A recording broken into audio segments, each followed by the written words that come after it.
Someone who consistently disrespects your boundaries hands you a beautifully wrapped gift, or perhaps a coworker you actively try to avoid steps in and does a massive favor for you, a favor you explicitly did not ask them to do. Society dictates exactly how you are supposed to react in this moment. You are supposed to smile. You are supposed to feign surprise, express profound gratitude, and thank them for their incredible generosity. But internally, your body is telling a completely different story. You do not feel grateful. You feel a sudden, sickening drop in the pit of your stomach. Your chest tightens as you hold the gift in your hands or accept the unsolicited help. You feel an invisible, suffocating weight settle over your shoulders. You feel exactly like someone who just signed a predatory legal contract without being allowed to read the terms and conditions. When you try to explain this feeling to your friends, they look at you like you are crazy. They tell you that you are overthinking it. They tell you that the person was just trying to be nice and that you need to learn how to accept kindness. But your nervous system is not overthinking anything. Your nervous system is detecting a threat. You feel trapped because you are trapped. What you have just received is not a gesture of love, and it is not an act of altruism. It is a highly calculated psychological weapon. You have just been handed an invoice, disguised as a gift, by someone who fully intends to collect the debt with your peace of mind. Act 1. The illusion of altruism. To free yourself from the crushing weight of social guilt, we must fundamentally deconstruct the concept of kindness. From the time we are children, we are conditioned with a massive, oversimplified lie that all kindness is pure and that all giving is an act of love. We are taught that when someone does something nice for us, it is a reflection of their good character, and we are morally obligated to be endlessly thankful. But in the realm of dark psychology and interpersonal manipulation, kindness is entirely morally neutral. It is simply a tool, and like any tool, it can be used to build a house, or it can be used to break a window. When a healthy person gives you a gift, it is an unconditional transfer of value. They give it to you because they want to enhance your life. Once the gift leaves their hands, their ownership of it ends. They do not require a specific reaction. They do not hold it over your head, and they do not use it as leverage. But a toxic person does not give gifts. A toxic person makes investments. When a manipulator performs an act of kindness, they are executing a strategic maneuver. They are depositing a specific amount of value into your life with the absolute uncompromising expectation that they are going to withdraw it later with massive interest. They use kindness because it is the perfect camouflage. If they tried to control you through overt aggression, your defenses would immediately go up. You would recognize the threat and walk away. But by wrapping their control in the sparkling paper of generosity, they completely disarm you. They bypass your emotional security system and plant a Trojan horse directly inside the walls of your life. And the moment you try to set a boundary, the trapdoor of the horse opens and the psychological warfare begins. Act 2. Reciprocity. Exploitation. To understand why this tactic is so incredibly effective, we have to look at the evolutionary biology of the human brain. Why does receiving a gift from a toxic person make you feel physically anxious? It is because they are hacking a primitive biological mechanism called the rule of reciprocity. Hundreds of thousands of years ago, human survival depended entirely on tribal cooperation. If a hunter shared their food with you during a famine, your brain created a deep, uncomfortable psychological tension, a feeling of indebtedness. That uncomfortable feeling was biologically necessary. It ensured that you would share your food with them next week, keeping the tribe alive. We are neurologically hardwired to repay our debts. When someone does something for us, our brain creates an overwhelming psychological urge to balance the scales. Manipulators understand this biological loophole, and they exploit it ruthlessly. This is known as reciprocity exploitation. They force unearned, unrequested kindness onto you specifically to trigger that biological feeling of indebtedness. By doing favors you never asked for, paying for dinners you offered to split, or buying lavish gifts you do not want, they are intentionally pushing your psychological scales out of balance. They are forcing you into social debt without your consent. Once you are in their debt, you are compromised. Your brain will subconsciously tolerate their bad behavior because it feels like you owe them. You will let them speak to you disrespectfully because they paid for your vacation. You will let them cross your physical boundaries because they helped you move into your apartment. You will stay in a toxic job with an abusive boss because they gave you a completely unprompted bonus 6 months ago. You are trading your dignity, your boundaries, and your mental health to pay off a fabricated debt that you never actually agreed to take on. Act 3. The architecture of the covert contract. This dynamic is driven by a psychological mechanism called the cash covert contract.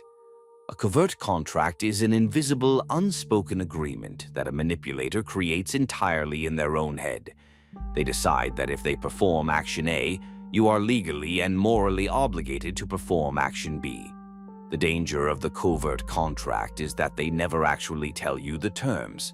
Think about the classic nice guy archetype in dating. He will listen to your problems, buy you drinks, and act like your best friend. He is executing a covert contract. If I perform the role of the perfect gentleman, she is obligated to owe me romantic or physical access. When you eventually state that you only see him as a friend, he absolutely explodes. He calls you manipulative. He calls you cold. He is furious because, in his mind, you just breached a contract you never even knew you signed. Think about the toxic parent. They pay for your college education, or they help you with a down payment on a house. But it is not a gift. It is a covert contract for lifelong control. The invisible terms dictate that, because they gave you money, you are now obligated to let them dictate your career, criticize your partner, and demand access to your life 24/7. Think about the abusive partner. They scream at you, humiliate you, and completely shatter your peace on a Tuesday night. On Wednesday morning, they show up with a massive bouquet of expensive flowers and a lavish apology gift. They are not apologizing. They are using the gift as a psychological eraser. The covert contract is, I bought you this expensive item, therefore you are no longer allowed to be angry at me. If you accept the gift but remain upset about the abuse, they will instantly turn the situation around and accuse you of being cold, unforgiving, and ungrateful. The gift is a muzzle. It is designed to buy your silence. Act 4. The weaponization of guilt. After all I've done for you. The true nature of this weapon is only revealed when you finally attempt to assert your independence. The moment you draw a line in the sand, the moment you tell the toxic parent they cannot come over unannounced, or tell the manipulative partner that their behavior is unacceptable, they will detonate the debt. They will hit you with the most manipulative, devastating phrase in the English language. After all I've done for you. How can you be so selfish after all I've done for you? I sacrificed everything for you, and this is how you repay me? This is the ultimate weaponization of guilt. It is a masterclass in a tactic called DARVO. Deny, attack, and reverse victim and offender. By pulling out the ledger of every single nice thing they have ever done for you, they completely hijack the narrative. The conversation is no longer about their abusive behavior or their boundary crossing. The conversation is suddenly about your catastrophic failure to be a grateful human being. They weaponize your own moral compass against you. Because you are a good person, the accusation of being ungrateful cuts you to your absolute core. You begin to doubt your own reality. You start to think, Maybe I am being too harsh. They did pay for my car. They did help me when I was sick. You fold, you drop the boundary. You apologize for trying to protect yourself, and you shrink back into your cage, completely crushed under the weight of a fabricated guilt. They successfully used their past kindness as a get-out-of-jail-free card for their present abuse. Sovereign refusal. How do you dismantle a weapon that looks exactly like love? How do you escape the labyrinth of social debt without feeling like a terrible person? You must embrace the absolute, unshakable power of the sovereign refusal. You must realize that you are under no moral obligation to accept a gift that is secretly a grenade. True empowerment requires you to become incredibly comfortable with the discomfort of rejecting unearned kindness. When the toxic person in your life attempts to force a favor onto you, you must stop them in their tracks. You must look them in the eye and say, "Thank you, but I cannot accept this." They will act deeply offended. They will try to play the victim. They will tell everyone that they were just trying to be nice and you were incredibly rude. Let them. You must stop managing their emotional reactions. Let them be offended. Their offense is simply their frustration that their manipulation tactic failed to penetrate your armor. If they have already trapped you in a covert contract, you must nullify it immediately.